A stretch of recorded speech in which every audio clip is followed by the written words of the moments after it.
Olá, eu me chamo Carlos Júnior e faço parte da TDI Brasil. E nós estamos aqui na segunda temporada do programa Alinhando os Ponteiros. E hoje nós vamos falar sobre as lacunas da evolução, vulcanismo. A gente já falou na temporada passada a respeito dos meteoros e esse ano sobre o vulcanismo. Então, gente, fica ligado que o Alinhando os Ponteiros acabou de começar.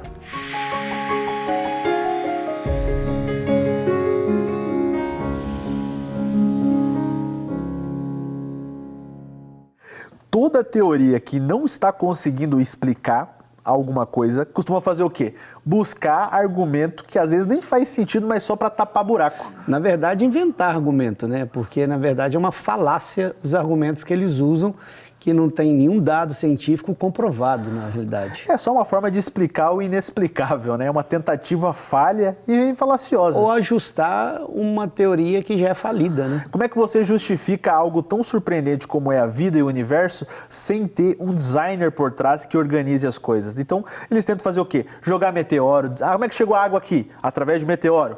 Ah, como é que surgiu a vida? Através de vulcões. Fora que alarga o tempo também da Terra, milhões e milhões de anos. É tentar achar a justificativa. Então, fique ligado porque o Dr. Kelson Mota, ele que é especialista na área em físico-química, vai explicar um pouco mais sobre essa questão dos vulcanismos. Então, pega o bloquinho aí e começa a fazer suas anotações. Ok, tá complicado? Vamos pegar um outro, né? E esse daqui é interessantíssimo. Que mecanismo abiótico produziu o oxigênio atmosférico? Se a Terra, no passado, ela era muito quente, muito vulcânica, ela era totalmente magmática, não havia oxigênio no planeta Terra. Nós chamamos isso de o grande evento de oxigenação do planeta. Porque se no passado não tinha oxigênio, o que gerou o oxigênio na Terra? Então é um mistério que nós não sabemos até hoje, sem solução. Tem muitos palpites aqui, gente, muitos palpites. Dois desses palpites que são considerados mais clássicos. Primeiro diz o seguinte: no planeta Terra nós não tínhamos oxigênio, mas o planeta Terra ele era circundado por água na forma de vapor, não era nem água na forma líquida. A atmosfera era totalmente água, um vapor, e aí com os raios ultravioletas, não qualquer raio ultravioleta, mas raios ultravioletas extremos, eles fazem a fotólise da água. E aí você tem oxigênio e hidrogênio. O problema é que nessa ideia, também a nossa atmosfera ela seria praticamente metade hidrogênio e metade oxigênio. Nós não temos hidrogênio. Então a gente diz o seguinte: mas o hidrogênio é muito leve. Com o passar dos anos, o nitrogênio ele foge para o espaço, ele escapa e só fica o oxigênio. Só que essa ideia tem muitas dificuldades. Aí tem uma outra ideia. Qual é a outra ideia? Eles vão dizer o seguinte: a decomposição da água não mais por ultravioleta, mas na presença de titanita, o óxido de titânio. Então eles vão dizer o seguinte: na superfície da Terra tinha muito óxido de titânio. Em laboratório nós sabemos que o óxido de titânio é capaz de decompor a água, claro, em sistemas muito específicos, e aí eles vão fazer um cálculo para gerar a quantidade de oxigênio que tem no planeta. Eles partem do pressuposto que toda a crosta terrestre tinha titanita. É impressionante o artigo. Só que quando eles vão fazer esse cálculo, sabe o que dá? Dá 10 mil vezes mais oxigênio que nós temos hoje. Pelo período do radiano, dá uma coisa absurda. Então, eles disseram assim, não pode ser isso. A gente tem que reduzir. Eles vão reduzindo. Então, eles chegam à conclusão que se tivesse no planeta uma área de 250 quilômetros quadrados de titanita no solo, com o passar dos milhões de anos, formaria a nossa atmosfera. Mas, gente, isso aqui é um salto de fé. Isso também não explica a razão do oxigênio. Se isso não explica, o que eu posso explicar? O que eu vou usar? Um vulcão. Vou usar um vulcão. Então, eles vão dizer assim, olha, o oxigênio que nós temos na Terra veio do dióxido de enxofre expelido pelos vulcões na presença de radiações ionizantes. Eu tenho que fazer uma terceira série, a lacuna da evolução química 3, radiações ionizantes, que tem um monte de artigos que vai usar isso daqui. Esse é o mecanismo que eles propõem, eles vão dizer que já tem SO2 já ionizado, e esse SO2, no final, vai liberar oxigênios atômicos, mais uma vez, que vão dar origem, no caso, a oxigênio da atmosfera. Eles fazem isso no laboratório, uma experiência bonitinha também, só que eles vão encontrar somente 12% de rendimento a partir de SO2 em condições muito específicas em laboratório. Mas isso, para eles, é suficiente para dizer o quê? Que todo o oxigênio veio daí. Olha a conclusão que eles dizem assim, espera, isso aqui é uma esperança, tá? Aquele sentimento de esperança que possa ter acontecido. Espera-se, portanto, que o processo seja significativo na formação abiótica de oxigênio molecular em atmosferas planetárias ricas em SO2. A gente não tinha uma atmosfera rica em SO2, onde o O2+ pode ter se convertido em O2 pelas vias, olhe bem estabelecidas de combinação de elétrons e troca de cargas. Vamos dizer que isso aqui é bem estabelecido, não é? Agora, o legal é que eles dizem assim, olha, isso representa uma alternativa à produção de oxigênio bem estabelecida a partir de fotodissociação, que eu mostrei anteriormente, de vapor de água pela radiação ultravioleta extrema. O que eles estão dizendo? Aqueles dois não explicam. A gente espera que isso seja uma alternativa, aceitem se quiser, tá? Mas a gente espera que isso seja bom para vocês. O que é isso? É, mais uma vez, uma lacuna que não explica, ela cria outras lacunas. Por quê? Porque se esse sistema é verdadeiro, eu não tenho que me preocupar com o problema de oxigênio na Terra atual. Né? Por quê? Porque isso vai criar outro problema. Qual é outro problema? Se esse mecanismo for verdadeiro no passado, ele ainda ocorre hoje? Se ele ocorre hoje, eu quero que vulcões explodam, porque quanto mais vulcões explodir, mais oxigênio eu vou ter no planeta. E outra pergunta, se eu tenho SO2 expelido pelos vulcões, esse SO2 não deveria reagir com a água que está na atmosfera e dar origem, no caso, à chuva ácida? Porque nós vemos isso acontecer hoje. E simplesmente o artigo não responde isso. Diz assim, aceitem por fé, o vulcão é a melhor alternativa do que aqueles dois. Tem pior. Vamos pegar um outro problema. Que condições abióticas levaram ao surgimento dos aminoácidos e bactérias? Gente, isso daqui dá um congresso inteiro só nesse assunto, porque é um mistério isso daqui. Qual é o mistério? Quais foram os mecanismos antigamente que levaram ao surgimento de compostos orgânicos, bioorgânicos, e nós não sabemos isso daí.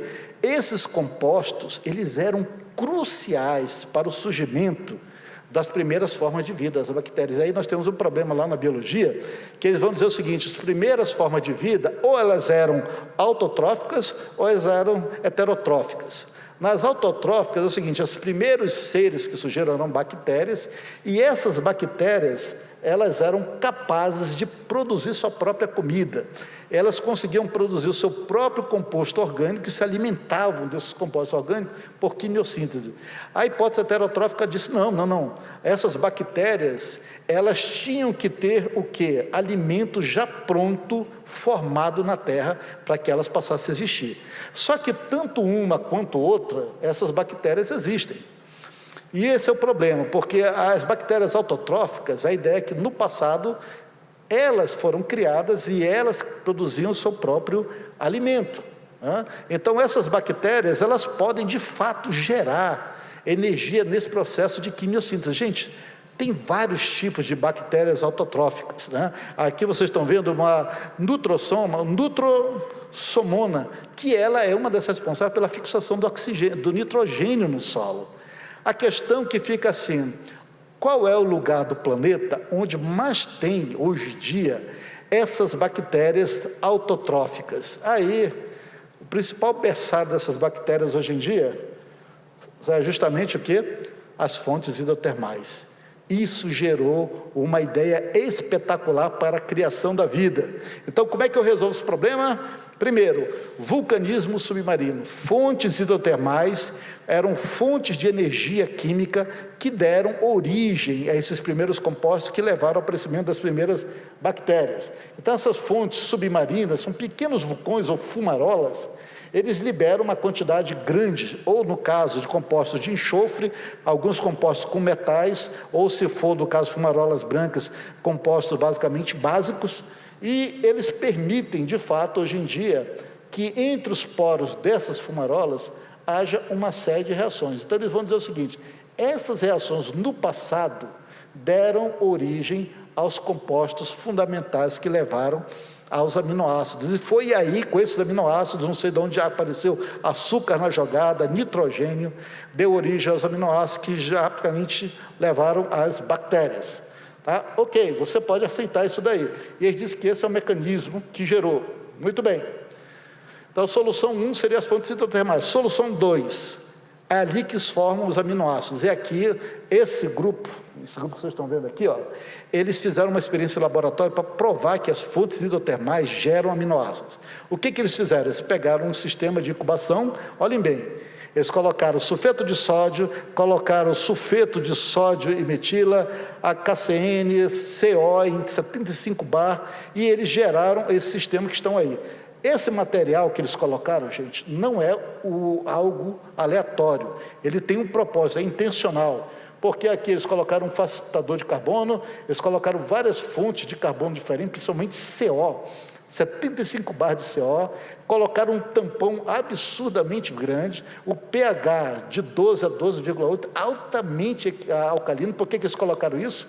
Porque eles queriam sintetizar aminoácidos peptídeos. Nós sabemos que no laboratório, peptídeo só pode ser sintetizado com esse tipo de pH. Temperatura de 80 a 120, baixa, mas a gente disse assim, mas é a temperatura que os seres termófilos vivem nas fontes hidrotermais. Colocaram alguns precipitados metálicos para serem catalisadores e água, naturalmente. O que aconteceu aí? Eles obtiveram essa quantidade de compostos. Se você olhar aqui, você vai encontrar vários produtos aqui, no caso, hidroxiaminoácidos, vários deles, uma quantidade pequena, mas notem, a temperatura é relativamente baixa, você vai encontrar os valores, principalmente de CO, razoavelmente altos, e você vai ver o seguinte, esses valores todos têm um pH altamente básico, e você tem tampões. Por que eles fizeram isso? Porque se não tiver essas condições, você não consegue sintetizar esses aminoácidos a partir de um meio reacional. O problema é o seguinte, a temperatura numa fonte hidrotermal, rica em sulfetos, porque estão colocando sulfetos aí, ela é de 200 a 380 graus Celsius. Por que eles colocaram até 100? Porque se eles aumentarem a temperatura, degrada tudo. A pH do mar é 7,8. Eles colocaram 12. Por que eles colocaram 12? Porque aqui permite a síntese de peptídeos. E na fonte hidrotermal, gente, o pH é muito ácido. É 2,7 e 5,9. E as temperaturas não podiam ser muito altas, porque estavam colocando uma quantidade gigantesca de CO. Se eles aumentam demais a temperatura, o CO não é solúvel na água. Então, você pega em laboratório, você ajusta os parâmetros para dar aquilo. Qualquer químico orgânico com sucesso, ele pode gerar isso daí. O problema é que daí você já chega à conclusão que foi isso que aconteceu nas fontes hidrotermais. Ok? E aqui tem um problema que gerou uma confusão, porque quando você vê uma fonte hidrotermal, ela é realmente um ambiente muito rico em vida marinha, na microbiota, e o pessoal vai dizer o seguinte, olha, quando a gente olha para as fontes hidrotermais, a gente vê essa quantidade de vida, é lógico, é claro, é evidente que a vida se originou aí. E claro, se isso é verdade, o que o pessoal fala sobre isso? Olha, vou colocar aqui 4 pesos pesados da química prebiótica.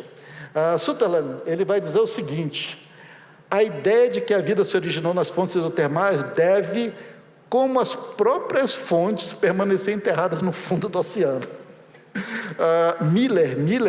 Stanley Miller, junto com Bada, que é um grande também da química prebiótica, ele diz assim, mesmo que moléculas orgânicas essenciais estivessem disponíveis nas águas hidrotermais quentes, os passos subsequentes de polimerização e a conversão desses polímeros nos primeiros organismos não ocorreria quando as águas das fontes fossem resfriadas às temperaturas mais frias dos oceanos primitivos. Você tem uma hidrólise ali, isso não vai acontecer. Miller, de novo, aí com Lascano, que é um outro grande da área, ele vai dizer, RNA e DNA são claramente instáveis demais para existir em um ambiente prebiótico quente. E Levy, que é um cara que se tornou bem famoso também com Miller, ele vai dizer o seguinte, a menos, olhem bem, a menos que tenha ocorrido de forma extremamente rápida, uma origem da vida em um ambiente com elevadas temperaturas não pode envolver adenina, uracila, guanina e citosina. É interessantíssimo. Ou seja, se as coisas não aparecerem quase que prontas, isso não ocorre. Isso é praticamente uma frase de TDI num artigo famoso. Mas, olha, eles estão brigando aí, gente, né? Eles que lutem por isso daí. A gente sabe exatamente o que não aconteceu, ok? Então, vamos adiante. Problema 7, qual a origem da fosforilação? Meu tempo está quase terminando. E aqui é um outro problema, também vale a pena numa outra palestra. Gente, todo o fósforo que nós temos na crosta terrestre, a grande maioria do fósforo, ele se encontra na forma desse mineral aqui, ó, apatita. E a apatita, ela é muito baixa em termos de solubilidade. É da faixa de 10 a menos 6 molar a sua solubilidade. Muito difícil, ou seja, ela é altamente instável. E os íons fosfato, né, são muito difíceis de se extrair desse mineral. Só que nós vivemos num planeta que ele é totalmente fosfatado. E esse é também um dos grandes problemas da química prebiótica, é da onde veio os compostos fosforilados, compostos orgânicos fosforilados, porque na Terra o fósforo que está disponível, ele não é reativo, a gente diz assim que ele é inerte. E aí, nesse caso, gente, tem uma série de explicações, né, dos compostos orgânicos. O fósforo, naturalmente, ele aparece o quê? Na forma de metafosfato. Nós temos aqui, basicamente, o nucleotídeo, isso aqui é um metafosfato. Esse metafosfato, ele é reativo, mas o que nós temos no planeta não é. E, nesse caso, para obter esse metafosfato, a partir da apatita, eu tenho que fazer um processo de desidratação em laboratório. Sabe qual é o problema? O problema é que esse processo é incompatível com todas as ideias prebióticas, todas as rotas prebióticas que ocorreram na água. Então, quer dizer, o fósforo ele é fundamentalmente necessário à vida, mas nós temos um problema. Qual é o problema, né? O problema é, se DNA, RNA, ATP, tudo isso daí tem fósforo na forma reativa, e o fósforo no planeta Terra ele é inerte, de onde veio esse fósforo? É um dos outros mistérios que nós não sabemos explicar. Qual é a resposta que nós damos? Um vulcão. Né? Então, solução: o fósforo reativo, ele é oriundo da atividade vulcânica. Então, gases, olha, aqui são 3 artigos diferentes, cada um dá um palpite diferente. Esse primeiro, gente, é considerado o artigo base da ideia do fósforo como química prebiótica. Ele vai dizer que gases vulcânicos liberaram esse ortofosfato aqui, muito forte, ele é muito estável, e ele é liberado na forma gasosa. Ele, na forma sólida, ele é basicamente solúvel em água. Então, na forma gasosa, libera, reage com a água que está na atmosfera, é uma reação altamente explosiva, e isso vai gerar ácido ortofosfórico, e pronto, já temos origem dos compostos fosfatados na Terra. Todo mundo vai se basear nesse artigo para dizer que é daqui que veio os fosfatos. Aqui esse outro artigo vai dizer assim, que o fósforo veio do espaço, é de origem sideral, algum meteoro trouxe aqui para a Terra, e isso aqui deu origem às formas, no caso, reativas. Este último, ele vai dizer o seguinte: relâmpagos vulcânicos geraram essa quantidade absurda de fosfato, fosfito, só que hoje em dia a gente vê que os vulcões não geram isso daí. Mas são o quê? Esperanças. E aí nós temos esse último, que eles fizeram um experimento, que eu dei risada aqui, pessoal, dá para dar uma lida nesse daqui, porque eles provam como é que se deu a fosforização no passado. Eles vão pegar compostos orgânicos atuais, alta pureza, eles vão colocar fontes de ortofosfato, inclusive ácido fosfórico aqui, ó, bonitinho, reagem em condições, e dizem assim, olha, esses álcools dão origem aos fosfolipídios. Tá, eles já estão colocando álcool, já estão colocando fosfato bonitinho, reações fosfolipídio. Rendimento, quase nada. Colocaram glicerol, colocaram ácido fosfórico já bonitinho, deu origem ao que? Alguns fosfatos aqui. Mais uma coisa, açúcares, colocaram com amido trifosfato, bonitinho, também, eles disseram, açúcar fosfatado. Pronto, está provado que esses fósforos vieram de atividade vulcânica. Acredite, se quiser. Eu achei muito legal que eles vão usar isso daí, né? Mas aí vai dizer assim, um outro grande desafio relativo à fosforização é justamente o quê?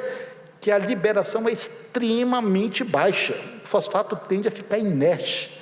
E pior, a gente sabe que na Terra tem duas outras fontes que são relativamente reativas, né?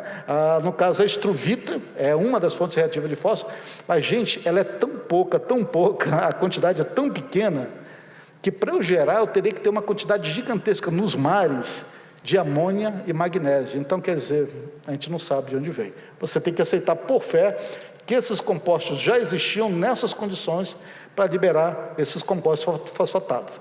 Rapidinho isso daqui, como os nucleotídeos foram fosforizados, rapidinho apareceu um vulcão lá. Tá. A mesma coisa anterior, vamos pegar aqui o outro. Problema 9, isso aqui é legal. Houve vida em Marte no passado? Sim. Qual foi a solução? Existia um vulcão em Marte. 2 minutinhos, estou terminando. Então, aqui não vou entrar em detalhes, mas Marte, no passado, tinha muitos vulcões, Marte não tinha oxigênio, a atmosfera era redutora, e eles vão dizer no artigo que a vida deve ter começado mais provavelmente em Marte e não na Terra, porque tinha vulcões, ou seja, a vida alienígena começa com vulcões. E o último, gente, esse daqui eu deixei por último, porque eu acho um primor esse artigo. Como surgiu a molécula de ATP? Adenosina trifosfato. A adenosina trifosfato, essa molécula é uma das moléculas fundamentais da vida, ela é considerada uma moeda de energia, é a moeda de troca de energia nos sistemas biológicos, é uma das unidades do RNA, é o ativador de aminoácidos, é cofator proteico, é o substrato de fosforização regulatória e série de outras coisas nas moléculas. Gente, é uma coisa impressionante. Se existia um LUCA no passado, já tinha que haver a molécula de ATP ali dentro, né? E tem várias hipóteses de geração de ATP, todas elas não conseguem ser provadas, mas tem um artigo que eles conseguem explicar a formação do ATP, que eu acho um primor. Vamos lá, como é que eles resolveram isso daí? Uma rota vulcânica, naturalmente, né? Estamos terminando. Gente, esse artigo vale a pena ler e contar para os seus filhos, porque é o seguinte, ATP tem adenina, tem fosfato, né? E você tem, claro, no caso ali, mais um composto bonitinho. Então, vamos começar, como é que eles disseram que formaram a adenina? Vou ter que passar mais 5 minutinhos, tá? Primeiro, então, vamos pensar assim, você tinha um vulcão, esse vulcão explode, ele gera CO2, nitrogênio e água. Esses compostos aqui, na presença de água com, no caso, raios, vai formar o quê? HCN. Esse HCN cai na forma de chuva e forma, esse composto forma amida.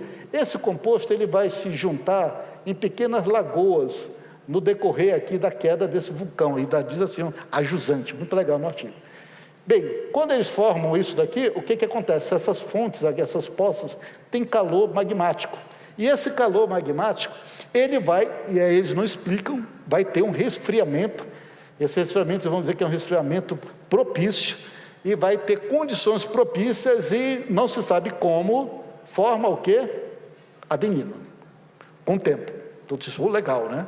Aí vamos a outra rota, e diz, olha, mas também pode ter formado de outro jeito. O que acontece? Isso aqui gera o HCN, né? Esse HCN também, com água, ele vai cair em depósitos com minerais de ferro. Esses depósitos, eles sofrem evaporação, né? Você tem evaporação, vai ter algum veio de magma que vai esquentar o meu sistema, e quando esquenta, o que acontece? Esses compostos de cianeto formam de novo HCN, agora solúvel em água. Esse HCN solúvel em água, com o passar do tempo, eles vão ter congelamento, eles não conseguem explicar de onde veio o congelamento, eles dizem, ó, esses canais de magma, eles simplesmente secaram, e aí o negócio congelou para que haja polimerização, e pum, a adenina. Gente, é maravilhoso, é uma história maravilhosa. Eu confesso para vocês que eu adorei a história, é uma coisa, eu não vou mentir, eu achei muito legal. Você vai lendo, parece uma história assim de suspense, aconteceu isso, aquilo, tal. Adenina, só que a ATP eu tenho mais coisas, a adenosina trifosfato, né? magnífico, não é mesmo? Magnífico a gente ver como o design inteligente está por trás de tudo isso, como os dados que foi mostrado, eles são autênticos, são verdadeiros, e aquilo que foi dito. Não adianta a gente querer forçar uma teoria falida, essa teoria da evolução. E é isso que a gente começa a compreender com essa aula que a gente acabou de ter, não é isso, Carlos? O professor Kelson Mota, ele fez uma explicação fenomenal a respeito disso, demonstrando que, mais uma vez, o processo aleatório não gera e não produz nada. E o domínio, né, dos dados, o domínio da palestra, a forma que foi argumentada, não tem como contestar. Só não acredita hoje quem não quer. É ficar cego às evidências, né? É negar o que está na frente. É o que a gente chama às vezes de fideísmo, né? É uma fé cega na realidade. Então, se você gostou desse episódio, não se esqueça de deixar o seu like se você estiver no YouTube, compartilhar para o máximo de pessoas e comentar, né, Ed? É isso aí, gente. No próximo programa, nesse mesmo horário, estejam conosco e até mais. Valeu, pessoal. Até mais.